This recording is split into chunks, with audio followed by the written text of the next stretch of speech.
世界棒球12强，咱台湾摕到冠军。这阵棒球英雄昨暗时坐飞机返来到台湾，用上悬的规格水门礼甲因迎接。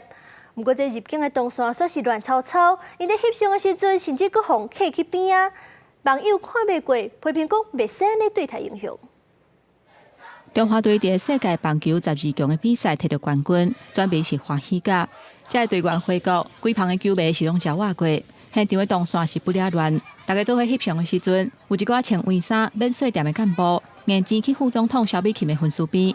后关底应该是主角的球员甲教练，常常变作是配角，引起网友的批评。讲难听一点，你又不是主角，对不对？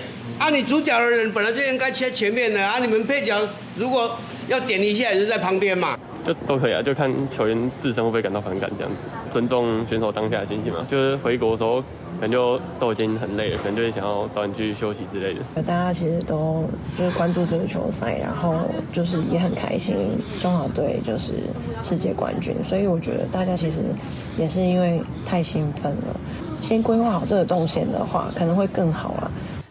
针对批评的声音，机场免税店的董事长嘛赶紧出来亲身甲社会大众回示咧，感谢各界的包容甲指正，强调会根据这个假期持续改进。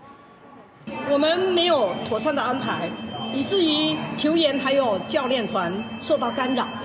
我们深切的反省，向所有注意此事的社会大众致上最深沉的歉意。免税店嘛讲会主动联络中华职棒联盟来甲因回示咧，嘛答应会全面检讨，避免类似的情形搁一届发生。记者综合报道。